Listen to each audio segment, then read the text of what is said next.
ওকে, hello everyone. আজকে আমরা HSC 2025 সালে একটি কোয়েশ্চেন সলভ করব ঢাকা বোর্ডের প্রিপোজিশন নিয়ে। চলো শুরু করা যাক। তো এরকম বলা হচ্ছে, charity is a Nobel virtue, যে দানশীলতা একটা মহৎ গুণ অবশ্যই। A person should be endowed dash this virtue, যে প্রত্যেকটি মানুষের মধ্যে এই গুণটি কি থাকা উচিত। আমরা জেনে নেই যে এন্ডাউ শব্দের অর্থ কী। আচ্ছা, এন্ডাউ শব্দের অর্থ হচ্ছে দান করা। এন্ডাউ শব্দের অর্থ হচ্ছে দান করা। কিন্তু কোনো ব্যক্তির মধ্যে যদি কোনো গুণ থাকা বোঝায়, তাহলে এন্ডাউডের পরে আমরা প্রিপোজিশন ব্যবহার করব উইথ। এটা অ্যাপ্রোপ্রিয়েট প্রিপোজিশন, মুখস্থ করতে হবে আমাদের। Endowed with this virtue. তারপরে দেখি, ইট মেক্স পিপল থিঙ্ক। এটা মানুষকে কি করে, চিন্তা করতে শেখায়। মেক্স পিপল থিঙ্ক ফেভারেবলি, ইতিবাচকভাবে, ড্যাশ দেয়ার ফেলোম্যান, তাহলে এখানে হবে of their fellowmen, and do them good, এবং তাদেরকে ভালো করতেও শেখায়। It is also the cheerful giving of one's possession, যে একজনের সম্পত্তি হাসি খুশি মনে দান করাও বোঝায়। To someone, okay, dash in need, যে অভাবে রয়েছে। ইন নিড এটি একটি ফ্রেজ। ইন নিড, যে অভাবে রয়েছে। ইন নিড আমরা ব্যবহার করতে পারি অভাবী বোঝাতে। যে অভাবী তাকে এটা হাসিখুশিভাবে তার সম্পত্তি দান করাও বোঝায়। ওকে, দিস কোয়ালিটি ব্রিংস হ্যাপিনেস, এটা কি করে, সুখ বয়ে আনে।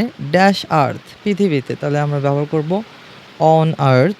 অ্যান্ড স্ট্রেংথেন্স, এবং শক্তিশালী করে, দ্য টাইস অফ রিলেশনশিপ, যে সম্পর্কের যে বন্ধনটা সেটাকে শক্তিশালী করে। Dash men. আচ্ছা, এখানে সমগ্র মানব জাতির কথা বোঝানো হচ্ছে মেন দ্বারা, তাহলে এখানে আমরা ব্যবহার করব অ্যামাং। ওকে, যদি দুইজন বোঝায়, যদি দুইজন থাকে, তাহলে কিন্তু আমরা প্রিপোজিশন ব্যবহার করতে পারি বিটুইন। দুইয়ের বেশি হলে আমরা ব্যবহার করবো among. Okay, among men it should not be measured, এটা কি করা উচিত না, এটা পরিমাপ করা উচিত না। Dash in dash terms of money, এখানে আমরা ব্যবহার করতে পারি ইন টার্মস অফ মানি। এটা একটি phrase, in terms of money. Rather, বরং, ইট শুড বি মেজার্ড। বরং ইট শুড বি মেজার্ড, এটা পরিমাপ করা উচিত। Dash the sacrifice one makes, যে একজন যে ধরনের ত্যাগ স্বীকার করে সেটা দ্বারা এটা কী করা উচিত, পরিমাপ করা উচিত। সো আমরা ব্যবহার করতে পারি it should be measured by the sacrifice that one makes. পরবর্তী দেখি, in fact it is a form